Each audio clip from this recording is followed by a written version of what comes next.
the Two Men and a Business Continuity Plan podcast. Navigating success through uncertainty. Hello and welcome to the fourth episode in our podcast series, beautifully named Two Men and a Business Continuity Plan with Charlie and James. Now, I can't believe that you haven't listened to the three previous versions, but if you haven't, you won't have any idea who we are. So, Charlie, if you'd like to give us a short introduction, that would be lovely. So, Charlie McLean Bristol, Director, Plan B Consultant, Business Continuity Consultant by trade, 17 years consulting with Plan B, previous worked as a Business Continuity Manager, Emergency Planning, and an Army officer. Fabulous. And I'm James McAllister. Charlie always takes the mickey out of me because I say I've been in resilience for just over 40 years, which I have been in a way, 10 years in consultancy and 30 years prior to that in a policing environment. And if you look at what the police do, it's all about making sure that we can respond to emergencies appropriately and always having the same capacity. So theoretically, it is resilience. Now, today, we're going to look at something that's very topical at the moment. And I'm going to come to it a little bit later. The BCI have just, the Business Continuity Institute, if you're not familiar with that acronym, has recently, today actually, released a document talking about resilience careers. And we'll mention it a little bit later. But the question I want to talk about today is, what skills does a modern business continuity practitioner need? Now, if you look at the latest version of the Business Continuity Institute Good Practice Guidelines, edition 7, which is, I think, a brilliant piece of doctrine. I think it's the best yet. However, it's getting very, very, very, very, very, very, very technical.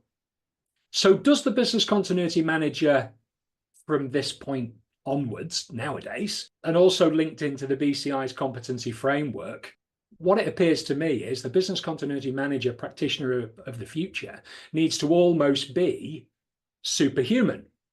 Now, we'll look at some of these skills as we go along, but I just want to ask Charlie, because he's obviously been in the industry a significant amount of time, where do business continuity managers get these skills from? Now, there's hard and soft, and we're going to start with hard.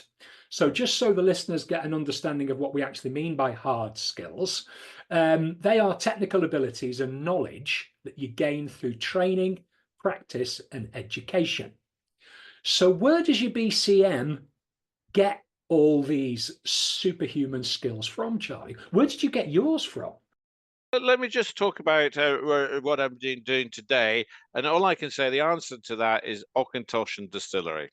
That's all you need to know. But no, I'm you need to explain facetious. that, Charlie. I'm being facetious there. No, I this week have been training the CBCI course. So I've been training next generation of business continuity practitioners. And as part of this 4-day course on site, face to face, as part of that course, we decided to do something a little bit different and go to Auchentoshan Distillery for day 2, which is analysis. And so we did analysis day. Instead of having a sort of case study, we used the distillery as a case study, and we did a tour of the distillery. So I think you can do the hard and fast. You know, I do think the CBCI, and I know James, you teach as well, probably much better than I do.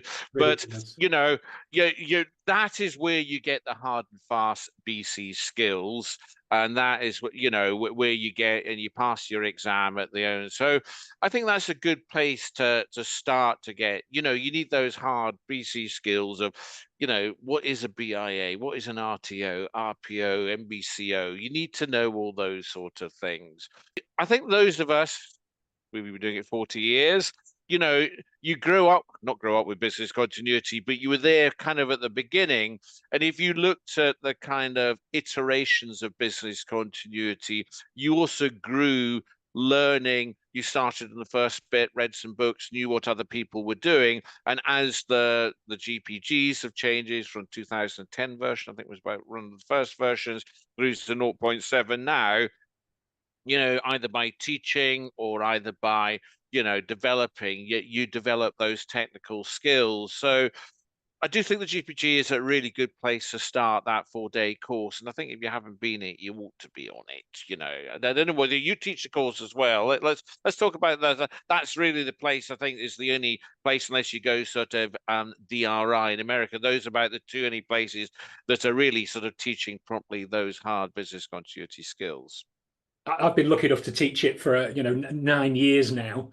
You've been teaching it longer than me, and it's a great course and it's a brilliant start. However, what did people do before then? Because it's great that we've got that now, and I think what we've done is, I mean, the BCI has definitely endeavoured to professionalise the industry by providing up-to-date, worthwhile courses. But before that, we both joined before that course was invented. So, I mean, if we just look at, the 6 professional practices and we start with, number 1, establishing a business continuity management system. And part of that is project management. Now, the CBCI doesn't teach you project management, but without the fundamentals of project management, you couldn't possibly run. I mean, as we know, a lot of people think that a business continuity management system you can knock up in a couple of weeks. Ridiculous. We're talking months. And in some organizations, some of the big organizations that we've worked with, we've been on it for longer than a year or years. And some business continuity managers, almost, go in there a young person and come out there an old person, and they still haven't got it. So things like project management, where do they get that then? Yeah, I suppose if you do it lots of times, you pick up lots of skill, the skills. But what I wanted to think a little bit in when I was thinking about this was, I think a lot of the business continuity, what you do is dependent upon a little bit of, there's the business continuity basic skills, but then there is what is your job, and I kind of want 6 areas you may be working in, which requires different skills. So, I think there is that kind of transactional process, keeping stuff up to date. So there are some business continuity managers whose job is to update plans and update supplier plans and update things. And that is where you basically, I suspect for that pretty much job, you go in the CBCI, you understand what an RTO is, an RPO, they're set for you already, and you're going around the business, checking an update, have you update your plan, what do you do here, have you got a few more people? To me, that's very, very basic skills, but you still need to have that basics. What is an RTO? If you don't understand what that is, no idea what that is on the way. But I think that's the sort of basic business continuity when you're more at the analyst end and you're doing things on. Whereas the other thing is, if you are, is part of your role as response, from your police style, to get the skills to respond, to advise managers when you're actually sometimes in life and death, but no, probably not normally in life and death. Then if you're responding, from your police background, that's when actually you're adding value, because you've been in disasters, you've been in incidents, the pressures. And if that is part of your job, you maybe need experience. You can learn response, you can learn all the right situational awareness and all that sort of stuff, but there's nothing like having been there and having that to be able to draw on that kind of background experience to advise people. So that's a role some people do, some people don't. I think there is also what we do in consultancy. There is this job of going into the company, say, we understand what we need to do for a BIA. We understand the outputs. We understand if PwC or any other large organization comes to audit us, we understand what they're looking for. So we make sure our business continuity management system meets their, or the BCI's requirements. So it is then trying to adapt our theories to what you're, to different organizations. Say, how do you do a BIA distillery as compared with a financial institution defense thing? That's a particular set. You need to understand business continuity, but you need to understand a lot more as how do you do difficult RTOs?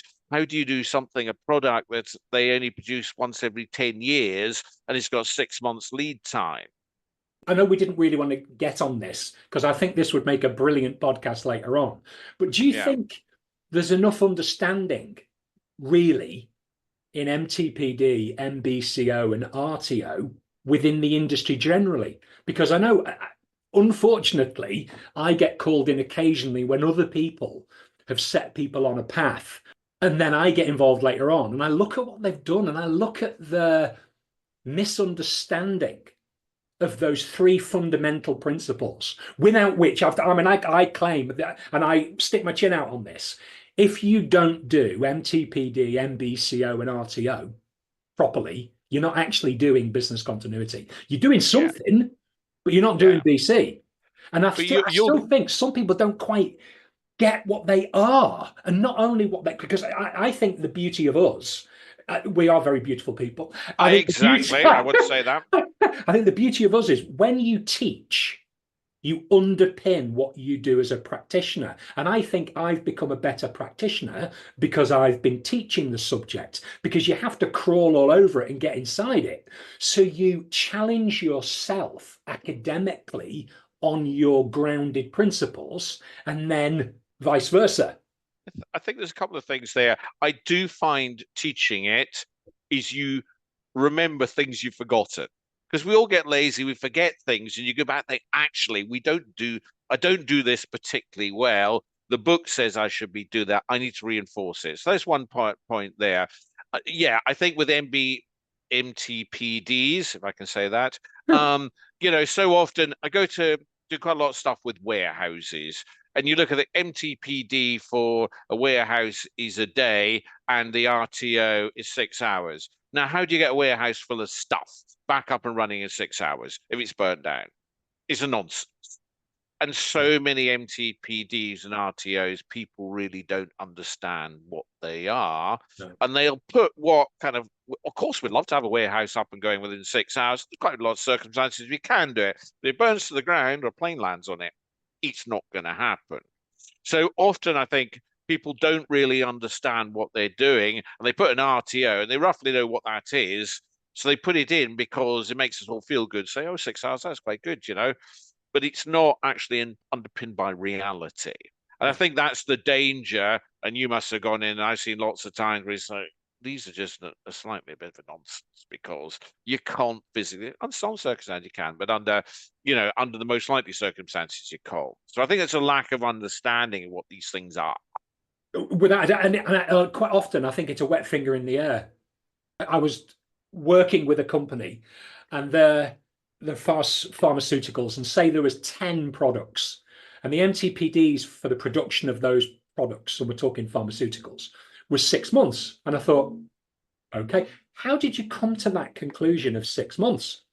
Well, we thought that was about right. Yeah, but what have you based it on? Have you analysed your interested parties? Look at what you provide people. Look at the drug's impact on those people and therefore on your company and all this kind of stuff. No, we just thought that 6 months was about right. Then I looked at all the RTOs, and all the RTOs were 3 months. And I'm thinking, no, not for all of them. 10, all 3 months, half the MTPD time. And once again, it was, we probably think we could recover by then.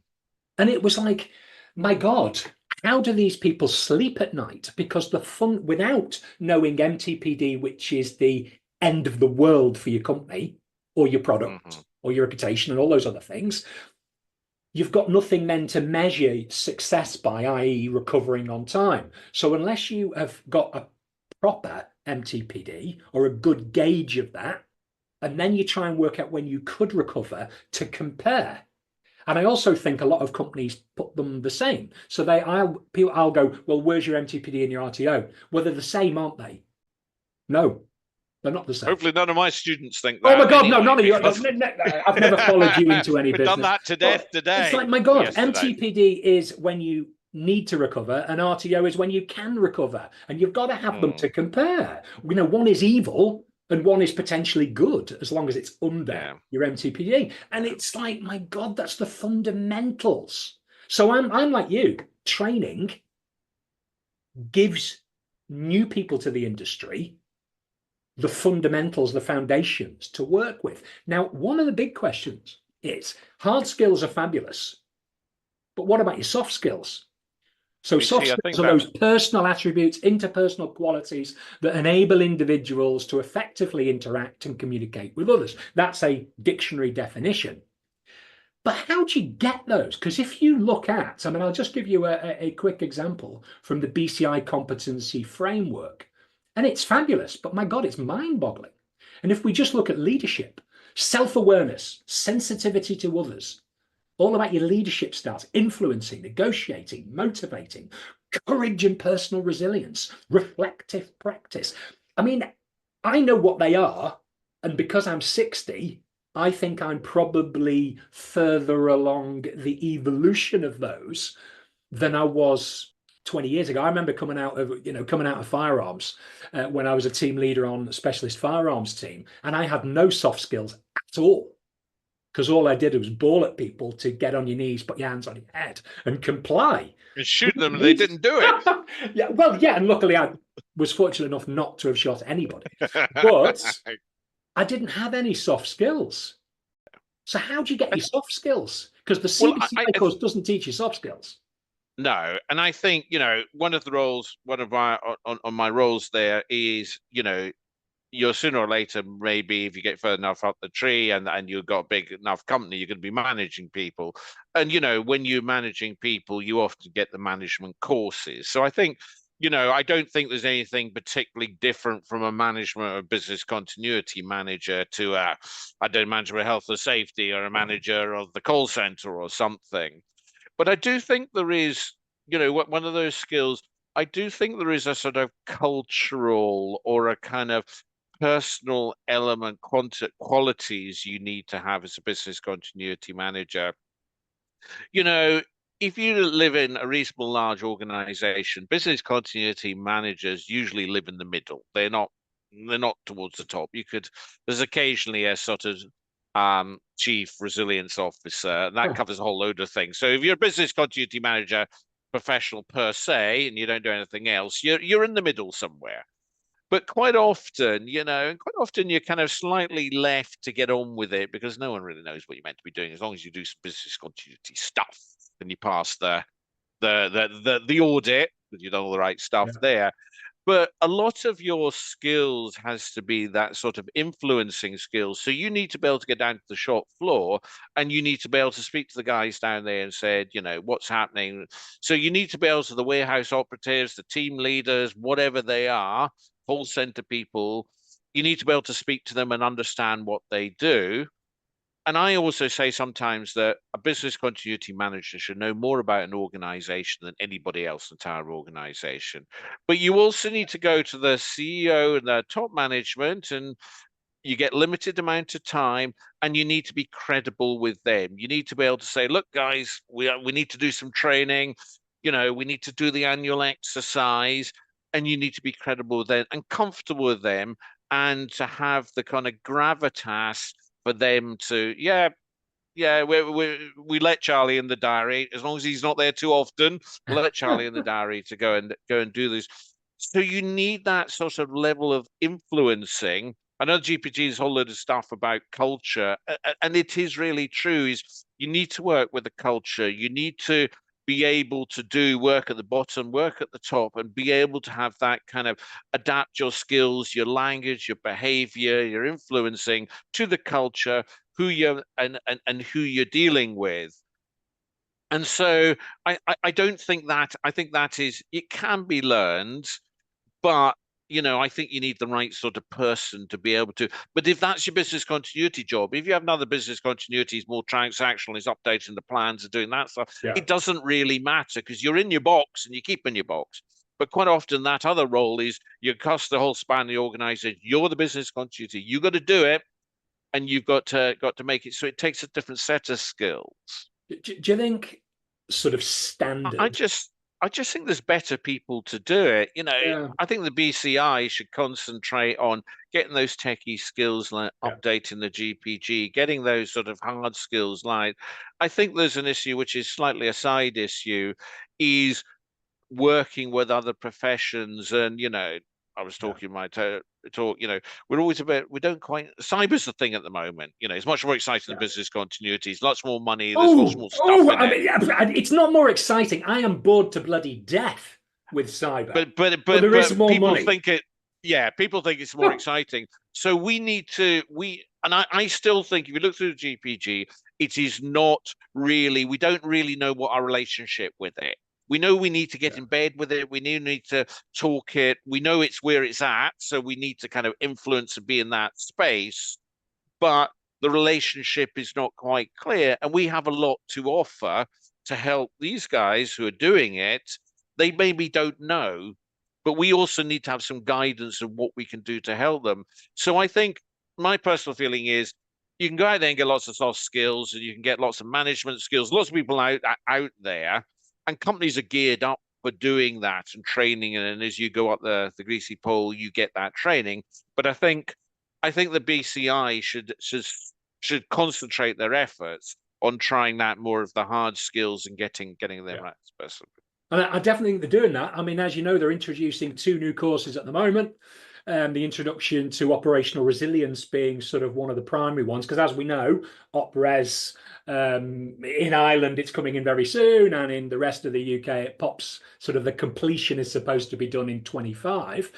And I don't know about you, my courses are packed with people from financial institutions, because if you look at the 7 principles, number 3 and the basal is all about business continuity. And then as you go, it's all about third-party supply chain and everything else. So it lends itself beautifully to business continuity. And I think operational resilience is a brilliant colleague, advisor, collaborator with what we're doing with BC. And I think that works because a lot of the principles are the same. And also, again, we need to be in areas where there's a push, the amount of money and time and effort spent on that. And maybe, your business continuity manager really could have helped you, because all your BIA stuff is entirely relevant. Yeah. But I suspect some people, you're in charge of OpRes, never heard of this BC stuff because he's down there. Never heard of it, so I'm going to get someone very expensive who's going to spend 6 months and 6-figure sums getting this all sorted. When you don't need to spend all that money, because a lot of the stuff is done. I do quite a lot with OpRes, and everything I've learned through my business continuity and through risk and project management and everything else, it's all the same skills. It's the same. It's business continuity in a slight different way. But there's the people who wrote OpRes ripped business continuity off big time.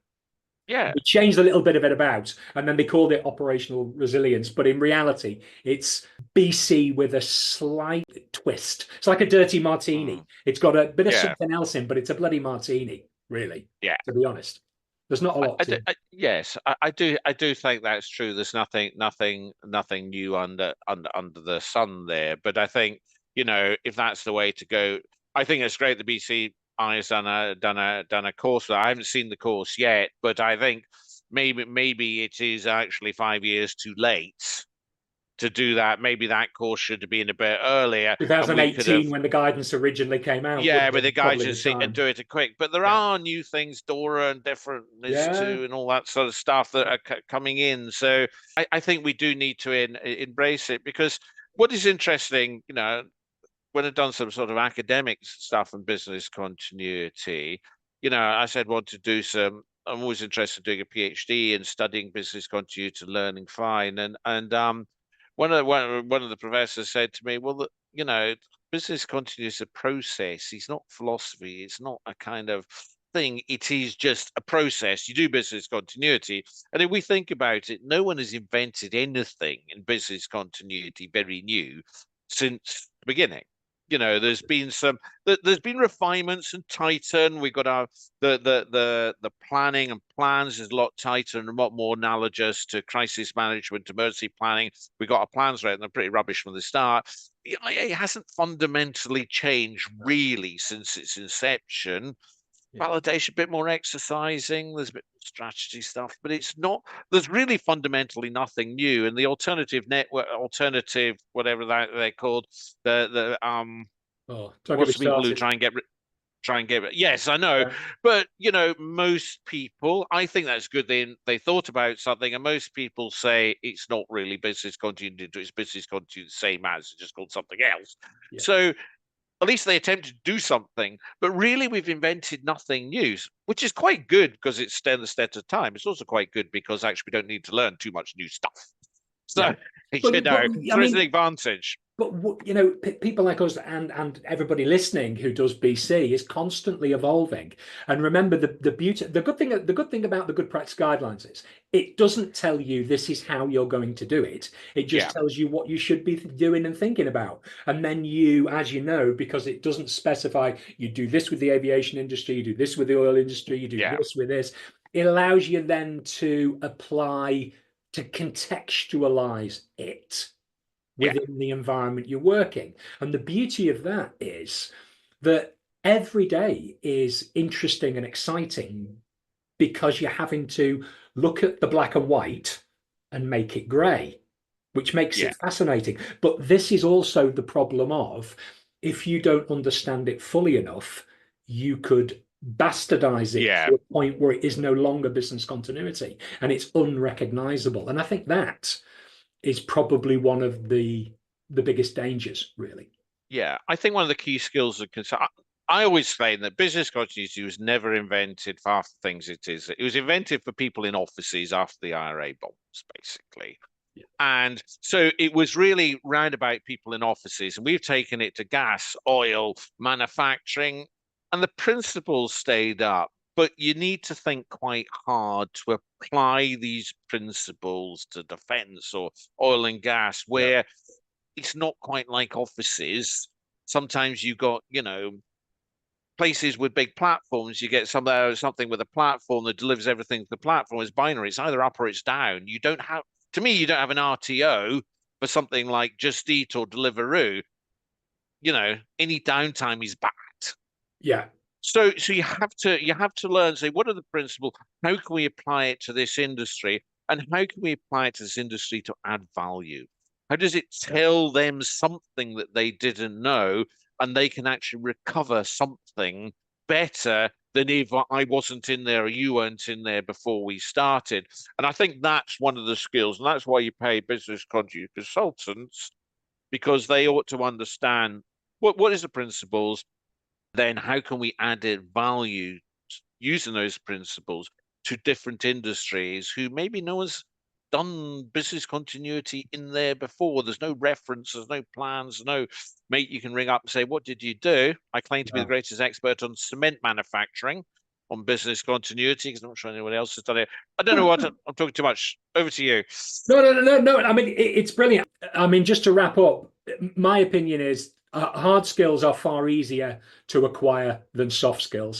And I definitely think there's lots of places where you can go and get those business continuity technical skills, but it's getting them from the right people. That's my thing. There's plenty of people out there who are, because the good practice guidelines leaves it open to interpretation quite a lot. And therefore the influence of the trainer you have is quite important in your learning journey, I think. And it's about making sure that if you are going to invest in training courses, you go to the right people. Clearly, business continuity training is the place to go. Definitely. But on the soft skills, I think that's a much tougher one. And I think it's difficult to take soft skills away from experience. As you said, the more you do, the more you, I mean, I've dropped the ball numerous times with my soft skills, not being the most diplomatic person in the world, as you know, Charlie. But you learn through the pain of then it not working. I think that's quite interesting. I think the soft skills and the training, I think it is hard to get experience if you hadn't got experience. And I think there are certain jobs which you have to say requires one of those soft skills. And, you need to practice that, or you need to get into a job and then practice them in the job to do those soft skills. So that's important, gaining them. In the hard skills, I think it is, again, it's the experience of trying to apply them to different industries, different places, which only, again, comes with experience or learning from other people if you're in a large consultancy and you're doing it, then you can learn from the more seniors and teach juniors. This is how we do it in a housing association. So I think there's plenty of learning experience, but I think it's not just, so I think it's hard skills you can go in courses, but it also is that experience and grey hairs we both have to learn it. I think you can accelerate quicker than we've done, but we've grown with the industry. There's a lot more out there to do, and techniques and training and books and things than ever were when we started. So I think the next generation coming in behind that will have more of a chance because there's more stuff out there you could learn. Like yourself, I'm always impressed with the students you get on the course. I mean, they're incredibly bright, and they've got a thirst for knowledge. And then when you give them opportunities to apply the knowledge you're hopefully giving them, they apply it beautifully. And I think the future for resilience practitioners generally is pretty bright, to be honest. Yeah, I do think. I think it's also we have a reasonable turnover in consultants, as some of those gone into consulting or non-business continuity jobs, and I think the soft skills we have learned or they've learned with us have really stood them in good stead for other jobs beyond business continuity. A business continuity, you just learn a lot by being at the top, being at the bottom, seeing organizations, seeing an end-to-end organization, which you don't perhaps get with other jobs. So even if you think it's not your career, 2 or 3 years of working with us as in business continuity can be an amazing stepping stone to other things. Absolutely. It makes you a very rounded individual because it gives you, gets your finger in an awful lot of pies. Charlie, it's been an absolute pleasure. That's it. I'm afraid we've come to our the end of our time. Looking forward to the next one. It'll be in the next couple of weeks. Remember, I keep asking if anybody's got any ideas for future podcasts that you'd like us to suggest a topic, and we'll give it a thrash around for 30 minutes. Please do. If you've enjoyed what you've heard on any of them, the one or the four, please remember to like us, subscribe, comment, throw tomatoes, verbal tomatoes, and share. And if you like us, please give us a rating, because that would be great. Thanks for listening, and I'll see you next time. Bye. Bye.